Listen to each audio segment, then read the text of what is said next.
저는 중학교 3학년 때 아침에 큐티를 하고 학교를 갔고 성형대망회를 꾸준히 참석하며 생활을 했습니다. 하루하루가 기쁨이 있고 마음의 풍성함이 있었습니다. 그러나 고등학교 입시를 준비하면서 해야 할 일이 많이 생기다 보니 큐티도 제대로 못하고 성형대망회도 참석을 못하게 되니 점점 하나님과 멀어져 갔습니다. 하나님과 멀어지니 가정에서도 엄마 아빠의 말씀이 모두 잔소리로 들리고 언니 오빠들에게도 짜증만 났습니다. 하나님 얘기는 듣기 싫었고 주일 예배 시간에도 다른 생각만 하고 앉아 있었습니다.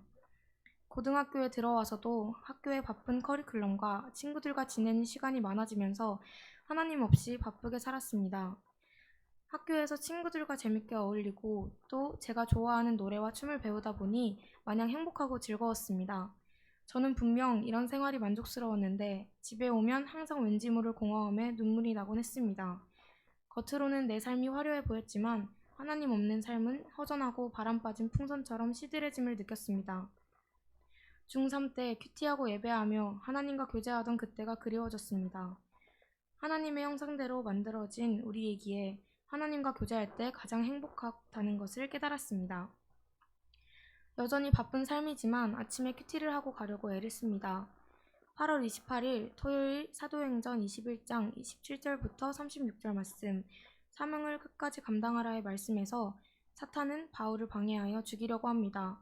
그러나 하나님은 이런 방해 속에서 바울을 살려주십니다. 이 말씀처럼 저와 하나님 사이를 방해하는 것이 무엇인지 생각해 보았습니다.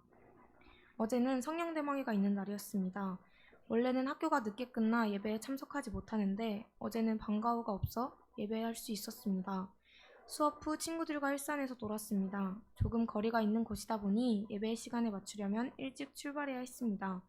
친구들은 다 남아서 놀고 있는데 나만 먼저 나와야 하는 게 싫었습니다.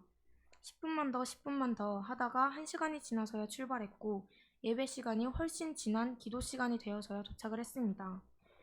이런 상황 속에서도 저는 하나님께 죄송한 마음보다는 부모님께 혼날 걱정만 하였습니다. 저는 하나님보다 늘 사람이 먼저인 사람입니다. 이런 연약함을 이용하여 사단은 나를 하나님께 나아가는 걸 방해합니다. 내가 좋아하는 친구들, 사람들에게 받는 사랑과 인정이 저를 방해하는 것이었습니다. 깨닫고 보니 다음 주 토요일 약속이 생각났습니다. 그 약속도 일산이다 보니 토요일에 있을 찬양 연습을 빼고 놀려고 했습니다. 그런데 오늘 큐티를 통해 하나님은 그 생각이 사단이 주는 생각이고 하나님과의 약속인 찬양 연습의 자리를 지켜야 함을 깨닫게 하십니다.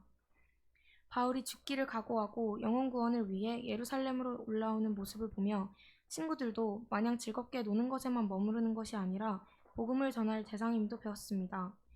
나는 큐티를 하고 안 하고에 따라 하루의 삶이 너무 다릅니다.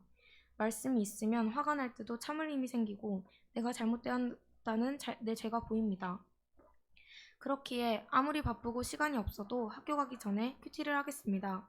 이것이 가장 큰 축복인 것 같습니다. 적용. 다음 주 토요일에 친구들 다 놀다 시간 맞춰 가감이 나오겠습니다.